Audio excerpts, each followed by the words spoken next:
Doctors day पर sir हम एक परिधि न्यूज़ के माध्यम से श्रृंखला चला रहे हैं और ऐसे डॉक्टर्स जिनका जीवन अपने आप में संघर्ष है, हम बैतूल के लोगों से और सभी को उनके जीवन से रूबरू कराने का एक प्रयास कर रहे हैं। तो स्वागत है परिधि न्यूज़ की श्रृंखला में गॉड ऑफ अर्थ, धरती के भगवान, हमारी ये जो सीरीज़ है उसके लिए।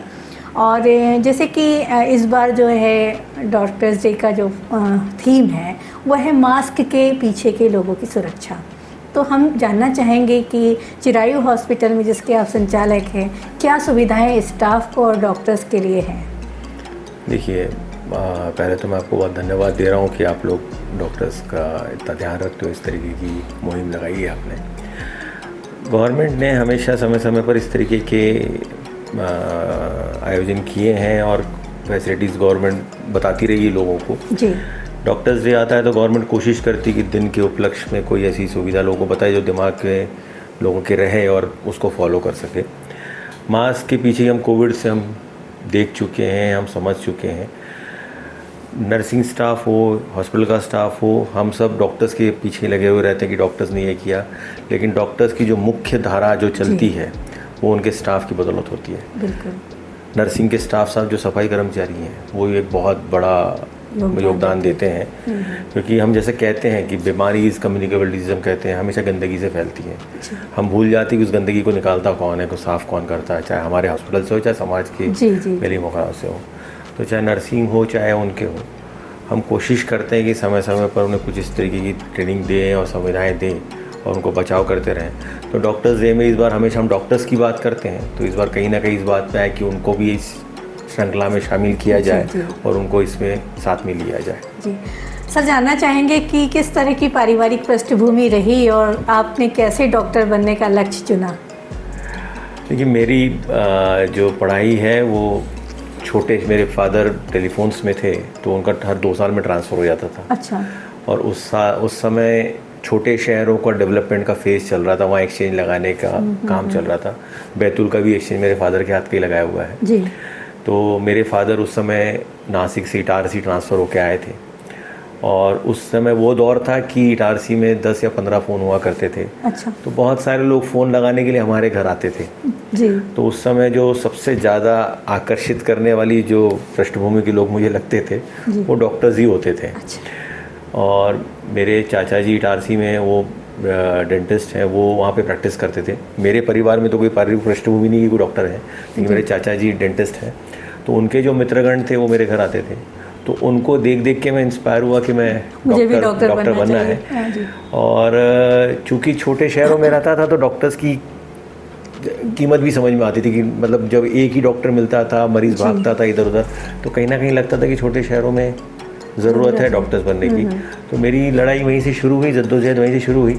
अब आप जानते हैं कि आज भी हम देखते हैं तो छोटे शहरों में एक बड़ी परीक्षा को देने के लिए जिस तरीके की तैयारी के लिए माहौल होना चाहिए वो नहीं रहता है। बैतूल में विगत 4-5 वर्षों से माहौल तैयार हुआ है, लेकिन इससे पहले तो बैतूल में भी नहीं था। जब तक मैं देखता था लोग नागपुर या भोपाल ही भेज देते थे बच्चों को। तो उस समय मैंने लड़ाई लड़ी है, छोटे शहरों में रह के PMT की तैयारी की है। इटारसी रहा, होशंगाबाद रहा और फिर यहीं से मेरा सिलेक्शन हुआ और फिर इस तरीके से दौर चलता चला गया आगे। आप चूँकि बैतूल ज़िले के जाने माने चाइल्ड स्पेशलिस्ट हैं और शायद जब आपने प्रैक्टिस शुरू की थी उस समय बहुत कम लोग जो है चाइल्ड स्पेशलिस्ट थे, तो इसी वजह से एक स्थायी नाम के रूप में भी आपकी पहचान है और चिरायू हॉस्पिटल को लोग बहुत अच्छे से जानते हैं। मतलब जब भी कोई बच्चा बीमार होता है तो रेफरेंस भी इस हॉस्पिटल का दिया जाता है कि भाई डॉक्टर दीप साहू के पास चले जाइए। ये बातें मेरा खुद का बेटा जो 17-18 साल का हो गया है उसका भी जी। तो मैं ये जानना चाहूँगी कि चाइल्ड स्पेशलिस्ट जैसे बनने का ही कैसे विचार आया? कई सारी फील्ड हो सकती थी, तो इसी स्पेसिफिकेशन को बच्चे शुरुआत से आकर्षित करते रहे हैं मुझे बहुत मज़ा आता है। मेरे को जहाँ भी बच्चे मिलते हैं मेरा बड़ा खेलने की इच्छा होती है, मस्ती करने की इच्छा होती है जी। और कहते हैं ना कि आप अपने पेशे में जब भी प्रसिद्ध हो सकते हैं जब आप उस पेशे को मन से चाहें जी। तो शायद वही रहा है। मैं जब आया था बैतूल में तो चूँकि जैसा मैंने कहा कि छोटे शहरों में उस तरीके की सुविधाएं नहीं हुआ करती थी, तो यहाँ एक मान्यता थी कि आप फटाक से ठीक कर दीजिए और सुबह हम बच्चे को नागपुर लेके निकल जाएंगे। तो जब हमको जल्दी ठीक करना होता तो हम एक इंजेक्शन लगा देते हैं और फिर रात भर का आराम ले लीजिए, सुबह निकल जाए। ये मैंने महसूस किया बैतूल में उस समय बहुत ज़्यादा चलता था। अब तो बिल्कुल बहुत कम हो गया ये सब चीज़ें। मतलब क्विक क्विक रिलीफ के लिए, क्योंकि माँ बाप परेशान रहते थे, बच्चा रोता तो सो नहीं पाते, उनका भी अपनी जगह सही थे वो, लेकिन डॉक्टर्स शायद उस समय उस तरीके से नहीं अपने आप को अपडेट कर पाए थे जो भी बैतूल में मौजूद थे उस समय। फिर जब मुझे ये महसूस हुआ तो मुझे सबसे पहले एहसास हुआ कि बच्चे को रुलाए क्यों, और शायद वही सबसे बड़ा कारण बना मेरी प्रसिद्धि का कि मेरे पास बच्चे आने को स्वयं तैयार रहते थे। जब वो कहीं और डॉक्टर को दिखाते थे या गांव में कहीं जाते थे तो नहीं, उनको नहीं दिखाना, वो इंजेक्शन लगाते, मुझे वही अंकल के पास ले चलो। ये मैंने अपने पेशेंट्स के मुंह से सुना, बच्चों के मुंह से सुना, उनके मामा, उनके काका, उनके नानाओं के मुंह से सुना। तब मुझे ऐसा लगा कि मैंने तो जो लॉजिक लगाई थी बच्चे को इंजेक्शन लगाना, वो लॉजिक मेरी प्रसिद्धि में बहुत काम आई मुझे। और आज भी वही दौर है, लोगों को ऐसा लगता है कि डॉक्टर साहब कम दवाई लिखते हैं, कम देते हैं, तो चलिए एक बार डॉक्टर साहब के पास भी। वैसे भी बच्चों को दवाई खिलाना बहुत मुश्किल, कभी भी सही कहा तुमने, बच्चों को दवाई पिलाना बहुत मुश्किल काम है, बहुत ही मुश्किल काम है, और कम दवाई मिले तो फिर स्वाभाविक है। एक बहुत बड़ा कारण है बच्चे जो लेट ठीक होते हैं, क्योंकि वो पूरी दवाई डोज नहीं लेते हैं, और माँ बाप 2 दिन में पिलाते पिलाते इतना थक जाते हैं कि तीसरे दिन जब बच्चा उनको ठीक लगने लगता है तो पिलाना बंद कर देते हैं, तो बच्चा 2 दिन बाद फिर बीमार हो जाता है। जी सर, क्या आपको ऐसा लगता है कि मतलब क्या बैतूल के एटमॉस्फेयर को लेकर हम बात करें, यहाँ अस्थमेटिक पेशेंट्स बहुत ज़्यादा होते हैं, तो क्या मतलब रीज़न है? अस्थमा में बहुत सारे फैक्टर्स होते हैं। हम दिल्ली के अस्थमा को बैतूल के अस्थमा से कंपेयर नहीं कर सकते जी। दिल्ली के अस्थमा का बहुत बड़ा कारण पोल्यूशन है, बैतूल के अस्थमा का बहुत बड़ा कारण है मौसम का बार बार परिवर्तन होना। हमारे यहाँ बहुत, आप मान के चलिए कि साल के 9 महीने आपको गर्मी भी मिलेगी और आपको सुबह 5 बजे अच्छी खासी ठंडी का भी एहसास हो जाएगा। आप बैतूल से जैसे ही 8-10 किलोमीटर बाहर निकलते हैं और रात में आप कभी 10-11 बजे कभी गए हो बाहर, तो आपको बराबर एहसास हो जाएगा कि ठंडी हवा चल रही है। शिमला और कश्मीर जैसा ही मतलब हम बोलते भी, अगर हम बैतूल बाजार चले जाए तो कश्मीर का मजा ले लीजिए, बोलते भी। हमारे दोस्त जो बाहर से आते हैं, इनको हम कभी डिनर के लिए बाहर ले जाते हैं तो रात में वो बोलते कि नहीं यार जल्दी घर चलो, ठंड लग रही है, जो हमें नहीं लगती है। तो ये जो चेंज ऑफ वेरिएशन है टेम्परेचर का, ये बहुत बड़ा कारण है बच्चों के अस्थमा का। अस्थमा तो नहीं बोलते हम, चाइल्डहुड अस्थमा बोलते हैं, जिसमें से 50% लोग कन्वर्ट हो जाते हैं आगे जाके अस्थमा में 7 साल की उम्र के बाद में। तो ये एक रीज़न है बैतूल के इसमें। कभी कभी अच्छा वातावरण होना भी घातक हो जाता है, उसका बहुत अच्छा उदाहरण है बैतूल अपना। जी सर। तो उस समय रहते हैं, हम माँ बाप को ही समझाते कि खान पान और इन्हीं चीज़ों का ध्यान रखें ताकि उससे बच सके।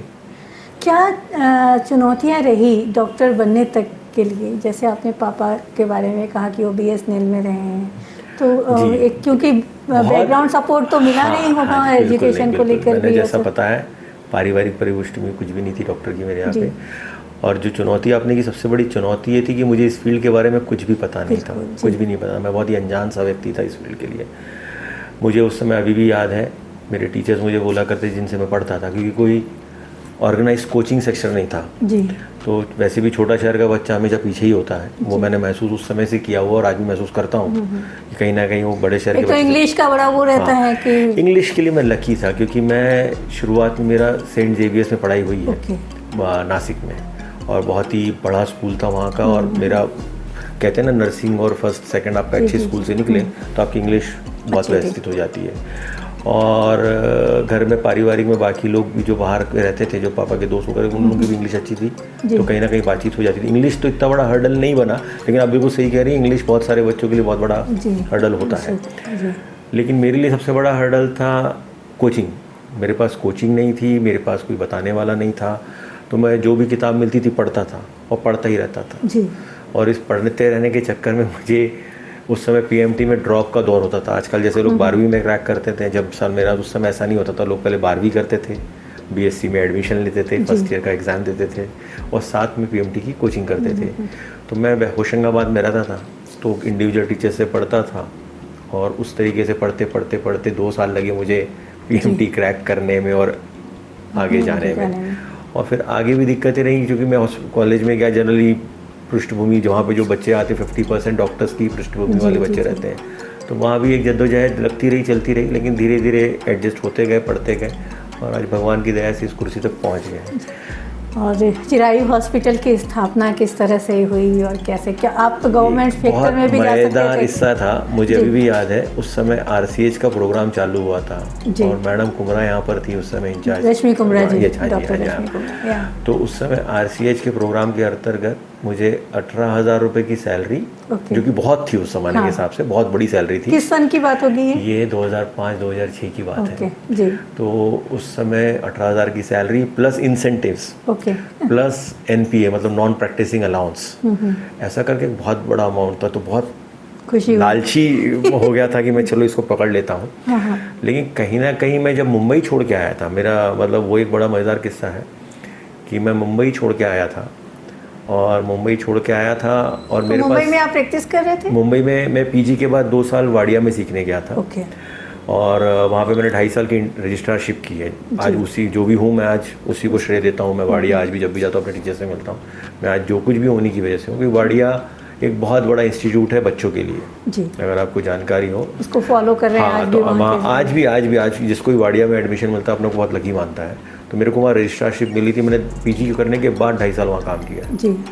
तो मेरी दादी की बड़ी इच्छा थी कि मैं बैतूल आ जाऊँ करके। उस समय दादी जीवित थी मेरी। जी। तो दादी की बड़ी इच्छा थी बैतूल आ जाऊँ।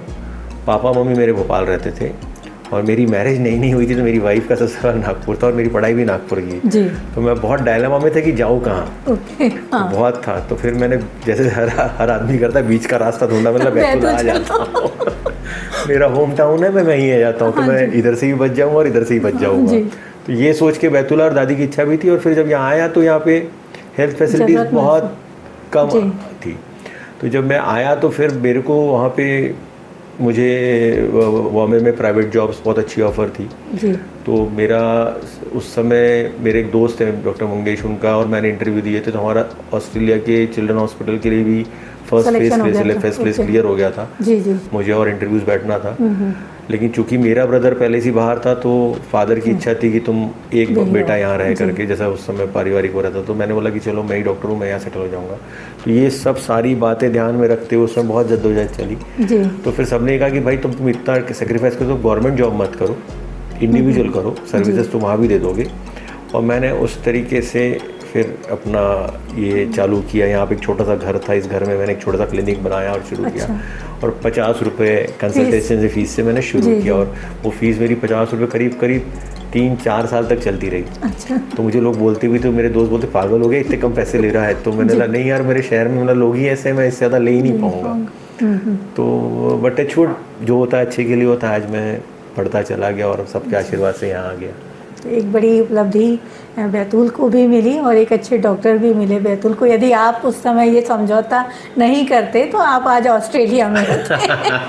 हाँ, शायद अगर मैं दूसरे तीसरे इंटरव्यू दिया करता तो ज़रूर पहुंच जाता। तो क्या मैसेज आप देना चाहेंगे पेरेंट्स को, खासतौर से जो बच्चों की सेहत को लेकर अक्सर घबरा जाते हैं, और हमें ये लगता है कि सबसे बड़ी चीज़ होती है धैर्य रखना किसी भी इसमें। हाँ, तो हम ये आपने 10% बात तो मेरी बोली थी। धैर्य बहुत ज़रूरी वाक्य है, वर्ड है। लोग धैर्य नहीं रखते हैं। लोगों को लगता है कि हमारा बच्चा बीमार हुआ तो 2 दिन में ठीक हो जाए, 1 दिन में।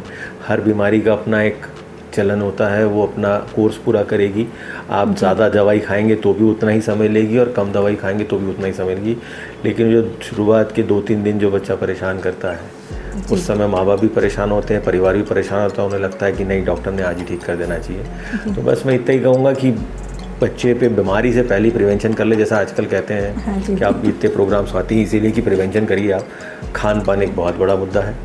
हम लोग जानते हैं कि गली मोहल्ले कूचे हर जगह आजकल सारी चीज़ें बहुत आसानी से अवेलेबल है। और बच्चों को आजकल दादा दादी, नाना नानी, और बहुत मज़ेदार बात है, पहले दादा दादी बच्चों को अच्छा खाना खिलाया करते थे, आजकल वही दादा नाना नानी बच्चे को टॉफ़ी और चिप्स, और माँ बाप भली ना दिलाए लेकिन वो ज़रूर दिला देते हैं। तो मैं हमेशा कहता हूँ कि अच्छा खाना खिलाइए।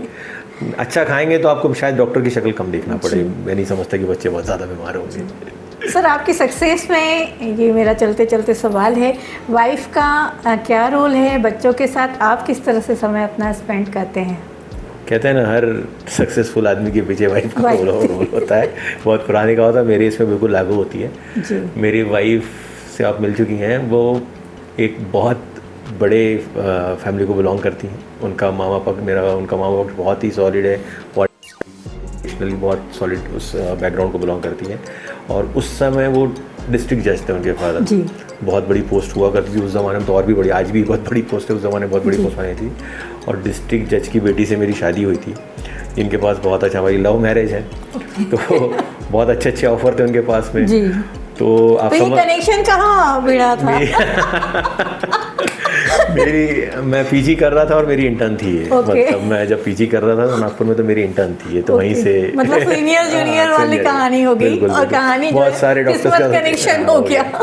तो बहुत बड़ा प्रेशर था, लेकिन टचवुड कीर्ति ने मेरा बहुत सहयोग किया, और उसने मुझसे एक ही लाइन कही थी कि आप जहाँ कंफर्टेबल हो वहाँ खोल लो, मुझे कहीं कोई दिक्कत नहीं है। नहीं तो आप जानते हैं आजकल भी जो लड़कियां हैं वो छोटे शहर, जो मैं अपने दोस्तों के बच्चों के या जिनके अभी हुई है मैं देख रहा हूँ, छोटे शहरों में आना नहीं चाहते, एडजस्ट नहीं कर पाती है। बहुत सारे केसेस हैं अभी तो ऑलरेडी महानगरों में और बड़ी इसमें रहे हैं। तो अब वो तो शुरुआत से उसके फादर डिसीजन थे तो बड़े बड़े शहरों में रही है, औरंगाबाद, बॉम्बे, मुंबई। जब मैं मुंबई था तब भी उनकी पोस्टिंग मुंबई में थी, मासगांव कोर्ट में। तो इतने बड़े बड़े शहरों में रहने के बाद भी उसने बैतूल जैसी जगह में, जब आज तो बैतूल बहुत अच्छा कनेक्टेड है, लेकिन उस समय बैतूल की कनेक्टिविटी बहुत अच्छी नहीं थी। नागपुर या भोपाल जाने में 4-4, 5-5 घंटे लगते थे। तो उस समय उसने साथ दिया। जो सबसे बड़ा सपोर्ट होता है वो घर से ही आता है, और वो बहुत मज़ेदार किस्सा है। हम लोग जब यहाँ पे, हमने जब नया हॉस्पिटल खोला था तो मेरे फादर भी बहुत बड़ी पोस्ट पे थे, डायरेक्टर टेलीफोन्स थे जब रिटायर हुए। मेरी वाइफ के फादर जज थे।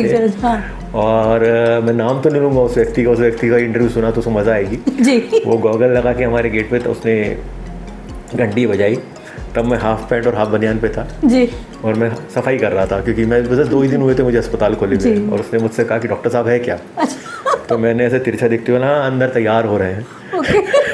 और मैंने अपनी वाइफ को इशारा किया, और वो दूसरे कमरे में थी, वो भी कुछ शायद कुछ पोंछ रही है, कुछ कर रही होगी, वो भी एक सिंपल से ड्रेस में थी। वो उसने इशारा किया, और मैंने ड्रेस मेरी पीछे टंगी रहती थी, मैं भाग के गया, मैंने ड्रेस चेंज किया। तो मैं हाँ बोली भाई साहब क्या काम है करके। तो मेरा पहला इंटरेक्शन किसी व्यक्ति से इस तरीके का था। लेकिन ये सब बहुत अच्छे मोमेंट्स थे, और इसमें मेरी वाइफ ने इस तरीके से नहीं देखा कि मैं कैसी ज़िंदगी जी रही हूँ, इतने कम तर में आ गई हूँ अचानक। हमारी ज़रूरत नहीं थी, मतलब हमारे फैमिली सपोर्ट बहुत अच्छा था। मेरा ब्रदर भी उस समय बहुत सेटल्ड हो गया था, चाहता तो घर से बहुत अच्छी हेल्प थी मेरे को, और था ये सब कुछ हेल्प थी हमारे पास में। लेकिन हम दोनों की जिद थे कि हम खुद ही अपने इस पे करेंगे। हमने किसी से हेल्प नहीं ली, हमने लोन लिया, लोन लेके काम चालू किया, लोन को रीपे किया, फिर लोन लिया, और ऐसा धीरे धीरे धीरे करके आज भी उसी। देखिए अब आज एक कमरे से शुरू हुआ हॉस्पिटल, आज कम से कम 6 कमरों में चल रहा है, और आने वाले समय में शायद 3 मंजिला 4 बहुत जल्द आपको निमंत्रण दूंगा नए अस्पताल का। काम जारी है उस चीज़ का। तो एक सर्व सुविधा युक्त हॉस्पिटल की जो कोशिश कर रहा हूँ शहर में, जो चीज़ों की कमियां जल्दी 1 साल में हमें मिल जाएगी, ऐसी अपेक्षा कर रहे हैं हम लोग। और आपको बहुत शुभकामनाएं, अग्रिम शुभकामनाएं परिधि न्यूज़ की। आपने हमसे बात की, अपना वक्त दिया, आपको बहुत बहुत धन्यवाद। बहुत धन्यवाद। Thank you. डॉक्टर स्टे की अगली श्रृंखला में हम अब मिलने जा रहे हैं बैतूल जिले की प्रसिद्ध स्किन स्पेशलिस्ट डॉक्टर कीर्ति साहू जी से। हम बताना चाहेंगे कि डॉक्टर कीर्ति साहू जी बैतूल जिले की पहले स्किन स्पेशलिस्ट हैं, और इनके उपचार से सैकड़ों लोगों को जो है लाभ मिला है। डॉक्टर्स डे की मैम इस बार की थीम, जैसे कि आप सभी जानते होंगे, कि मास्क के पीछे के लोगों की भी सुरक्षा, इस तरह की ये थीम है। हम चाहेंगे कि हम इसी थीम से बात को शुरू करें। तो किस तरह अपने हॉस्पिटल में जो स्टाफ है उसकी सुरक्षा के लिए क्या क्या सुविधाएं हैं?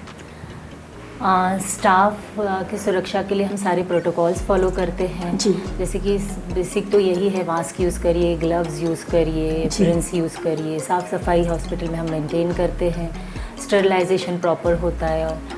तो यही सब चीज़ें हैं जो हम फॉलो करते हैं। डेफिनेटली जो लोगों की सुरक्षा कर रहे हैं उनकी सुरक्षा बहुत मायने रखती है, और कोविड ने हमको बहुत कुछ सिखाया भी है। और कोविड टाइम में हमने वैक्सीनेशंस वगैरह भी लगवाए थे स्टाफ को, हमारे भी। तो मैम परिधि न्यूज़ जो है बैतूल ज़िले के कुछ डॉक्टर्स से सभी को रूबरू कराने जा रहा है। इसी श्रृंखला में हमने आपको भी शामिल किया, आपका बहुत बहुत स्वागत है। Thank you ma'am. मैम जानना चाहेंगी आपका किस तरह से संघर्ष रहा, डॉक्टर बनने का आपने ध्येय कैसे मतलब लिया, और किस तरह इसमें सफलता प्राप्त की है? मैम मैं मिडिल क्लास की फैमिली को बिलोंग करती हूँ। मेरे फादर बहुत रेप्यूटेड जज थे, अभी रिटायर्ड हो चुके हैं, नागपुर में सेटल है। तो एक नौकरीदार फैमिली एंड जो अपने वैल्यूज़ को फॉलो करती है, पढ़ाई में विश्वास रखती है, पढ़कर आगे बढ़ने में विश्वास रखती है, उस फैमिली को मैं बिलोंग करती हूँ। तो हमारे being from a Maharashtrian family, हमारे लिए तो पढ़ोगे तभी कुछ करोगे लाइफ में, पढ़ोगे तभी आगे बढ़ोगे, ये एक हमें मूल मंत्र दिया गया था। तो बचपन से ही पढ़ाई प्रायोरिटी रहती थी जी। और मैं थोड़ी ब्राइट स्टूडेंट थी, तो हमेशा मेरे ग्रेड्स अच्छे आते थे। जी जी। बट मैं सारे बच्चों को एक बात या पेरेंट्स को भी एक बात बताना चाहूँगी कि 10th तक तो मुझे डिसाइडेड ही नहीं था कि मुझे लक्ष्य तय डॉक्टर नहीं बनना था। है। जी। लक्ष्य तय नहीं था, क्योंकि उस उम्र में हम लोग ऐसे कंफ्यूज ही रहते हैं, खासकर जी। उस उम्र में। फिर मेरी 10th में जब अच्छे मार्क्स आए बोर्ड में, तब मेरी मम्मी ने मुझे फोर्स किया, मतलब बोला, मम्मी ने फोर्स भी नहीं किया, कि देखो तुम्हारे इतने अच्छे मार्क्स आए, तुम डॉक्टर बन सकती हो, क्यों ना तुम कोशिश करो। और इसलिए साइंस की तरफ टर्न हुए आप। हाँ, फिर मैंने उनका वो लेके, और मैंने दिन रात मेहनत करके, मेरा फर्स्ट अटेम्प्ट में ही 12th में सिलेक्शन हो गया था, and at the age of 24 मैं डॉक्टर बन गई थी। मतलब ये 12th के बाद पीएमटी आपने किया था, या किस तरह से प्रोसेस क्या था आपके समय में? जी, हमारे टाइम पे पीएमटी नहीं था, हमारे टाइम पे मेरिट बेस पे सिलेक्शन होता था। तो मेरा फर्स्ट अटेम्प्ट में ही हो गया, एंड देन फर्स्ट अटेम्प्ट में होके मैं 24 ईयर्स में मैं डॉक्टर बन गई थी। बट एक हमेशा किया, पढ़ाई कभी नहीं छोड़ी। मतलब हाँ, डेडिकेशन, सिंसियरिटी, परसिवरेंस, लगे रहना। जी जी। ये हमेशा किया मैम, और उसी से सक्सेस होती है। ये एक बात पता थी कि सक्सेस के लिए कोई शॉर्टकट नहीं है, जी। तो करना ही है, तो बस। तो फील्ड भी आपने ये चुनी, स्किन स्पेशलिस्ट? हाँ जी मैम, इसके पीछे तो कहानी है। हाँ, तो वो कहानी जरूर। जैसे कि मैंने आपको बताया, 24 साल में मैं डॉक्टर बन के मेरी शादी भी हो गई थी। 24 में ही। जी जी। उसके बाद मुझे पीजी करना था, तो पोस्ट ग्रेजुएशन के लिए मैं जब बॉम्बे गई, तो मुझे गायनेक में सीट भी मिली थी। अच्छा। तो मैंने 3 महीना गायनेक में काम किया, तब मुझे रियलाइज़ हुआ कि शायद हम दोनों इमरजेंसी फील्ड में रहे तो परिवार के लिए वो रहेगा, थोड़ा सा मुश्किल होगा, चुनौती होगी। तो फिर मैंने सोचा कि मैं कोई ऐसी ब्रांच चूज़ करूं जिसमें मुझे पर्सनल सेटिस्फेक्शन रहे कि मैं पेशेंट्स को ट्रीट कर पा रही हूँ, उनके संपर्क में हूँ, और थोड़ी सी लाइट ब्रांच भी रहे। जी। तो फिर मैंने स्किन ली, बट अभी मैं बहुत खुश हूँ, क्योंकि सही में जिले में या अब तो नेशनल लेवल पे भी, स्टेट लेवल पे भी स्किन स्पेशलिस्ट की बहुत कमी है। और अभी जिस तरह का जिस तरीके हाँ अवेयरनेस है, पहले लोगों में इतना अवेयरनेस नहीं था, इसलिए स्किन के लिए कोई डॉक्टर के पास नहीं जाता था। बट तरह तरह की बीमारियां हैं जो स्किन में है, और जिसका इलाज संभव है, पर लोगों को पता ही नहीं, सही डॉक्टर के पास वो पहुंच ही नहीं पाते, इसलिए फिर उनकी वो क्रॉनिक हो जाती है बीमारियां, सालों साल वो बीमारी बेचारे झेलते रहते, परेशान होते रहते हैं।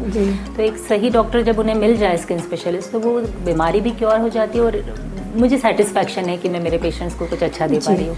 मैम, क्या बैतूल जिले में किस तरह के पेशेंट्स आपने देखे हैं अभी तक? क्या मतलब बैतूल में सभी एलर्जिक जोन है, ये यहाँ का क्लाइमेट जो है ये एलर्जिक है, तो यहाँ पे एलर्जी के पेशेंट्स तो डेफिनेटली मिलते हैं। जी। थोड़ा सा पिछड़ा वर्ग होने की वजह से यहाँ पे मैंने लेप्रेसी और कुछ स्किन टीबी के भी पेशेंट्स देखे हैं, जो हमने गवर्नमेंट में नोटिफाई कराए थे। जी। और बाकी तो सभी प्रकार के पेशेंट्स दिखते हैं। क्योंकि आप दोनों ही डॉक्टर हैं, हस्बैंड चाइल्ड स्पेशलिस्ट हैं, आप जो है स्किन स्पेशलिस्ट हैं, तो बच्चों के साथ किस तरह से सामंजस्य बिठा पाते हैं, परिवार के साथ किस तरह से मतलब मैम समय देना होता है बच्चों को भी, तो समय भी देते हैं, कम्युनिकेशन करते हैं, और क्वालिटी टाइम। भले ही हम 7 दिन उतना समय या उतनी बात नहीं कर पाते, पर जब भी साथ में होते हैं तो हम गौर करते हैं कि हम दोनों का समय जो है वो बच्चों ने एंजॉय करना चाहिए, उसमें से उनको कुछ मैसेज जाए, क्या कहते हैं उसको, टॉक हो, कम्युनिकेशन गैप ना हो हाँ। जी जी। तो बस हम लोग इस पे ध्यान देते हैं, समय देते हैं, बच्चों को बताते हैं। और हम बताने से भी ज़्यादा मैं समझती हूँ कि बच्चे हमें फॉलो करते हैं, हमारे एक्शंस को फॉलो करते हैं। तो जब बच्चे हमें देखते हैं हम सिंसियरली अपना काम कर रहे हैं, सिंसियरली हमारी ड्यूटीज़ निभा रहे हैं, घर में भी बाहर भी, तो बच्चे अपने आप सीखते हैं। मैम, आपने प्राइवेट प्रैक्टिस ही को क्यों चुना? गवर्नमेंट में भी आप जा सकते थे, क्योंकि ये बिल्स तो उसमें भी होता है। जी मैम। कभी ऐसा ऑफर नहीं मैम, वही है कि जल्दी शादी होने के बाद वही सब आपके शादी के बाद सारे डिसीजंस आपके हस्बैंड का है, उस पर डिपेंड करते हैं। तो बैतूल आके हम लोग सेटल हो गए, और इन्होंने प्राइवेट हॉस्पिटल को ओपन किया था, तो हमें हमारी हॉस्पिटल में सर्विसेज देनी थी। तो ये बड़ा मतलब वो रहता है महिलाओं के साथ, तो खैर परिस्थितियाँ इस तरह की समर्पण में भी हुआ है कि खुशी है, ठीक है, जो है वो अपना है, ये भी होता है। तो कभी कोई ऐसा रिस्क लगा कि जैसे कोई बहुत रिस्की केस आया हो, उसके बाद में कुछ कोई नहीं, प्रॉब्लम? स्किन में ऐसे इमरजेंसीज तो होती नहीं है। हाँ जी। और जो भी इमरजेंसीज होती है, जो टर्मिनल डिजीजेस होते हैं, उनको हमें मेडिसिन वालों को ही रेफ़र करना होता है, ताकि वो पहले उनका जनरल कंडीशन ठीक करें एंड फिर हम उसको, तो वो कम्युनिटी वर्क, किस तरह टीम वर्क होता है। किस तरह से स्किन को लेकर लोगों को हम मैसेज दे सकते हैं, अवेयर कर सकते हैं, थोड़ा उस पर भी हम अगर बात करें तो? बोलिए। स्किन के लिए मैम मैं एक तो ये बताऊंगी कि अगर आप अंदर से स्वस्थ हो, आपके सारे सिस्टम अगर अच्छे वेल फंक्शनिंग है, जी। मेंटली, साइकोलॉजिकली, फिजिकली अगर आप वेल हो, हेल्दी हो, तो आपकी स्किन रिफ्लेक्ट करेगी वो। और मतलब अगर ग्लो रहेगा हाँ सेटिस्फाइड हो, फिजिकली मेंटली आप अगर फिट हो, तो आपकी स्किन बताएगी वो। तो अगर ज़रा भी जैसे कुछ अंदर से डिजीजेस है तो वो स्किन में दिखती हैं, तो आप अपनी खुद की केयर करिए, एक्सरसाइज रेगुलर करिए, डाइट्स सही रखिए, सब्जी, फल, आहार सब संतुलित आहार लीजिए, पानी बहुत, हाइड्रेशन बहुत ज़रूरी है, पानी बहुत पीजिए। और आजकल क्या हो गया है, ओजोन लेयर, ग्लोबल वार्मिंग की वजह से ओजोन लेयर जो कम हुआ है एटमॉस्फेयर में, उसकी वजह से जो हमारा यूवी रेडिएशंस को एक्सपोजर है वो कुछ खास बढ़ गया है, ज़्यादा बढ़ गया है, तो इनके हार्मफुल इफ़ेक्ट्स भी बढ़ गए हैं। तो इसलिए हम लोग सनस्क्रीन यूज़ करना बहुत ज़्यादा रेकमेंड करते हैं।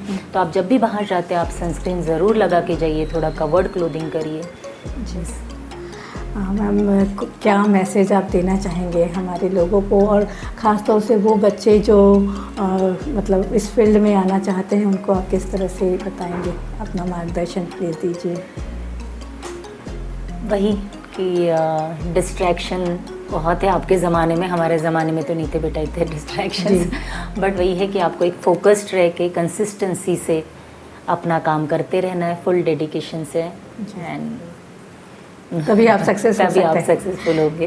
तो आपने बहुत सारी बातें हमारे दर्शकों को बताई, और यकीनन वो आपके लिए, हम सभी के लिए उपयोगी साबित होगी। आपने हमें वक्त दिया, हमसे बात की, आपका बहुत बहुत धन्यवाद मैम। धन्यवाद मैम, आपसे बात करके बहुत अच्छा लगा।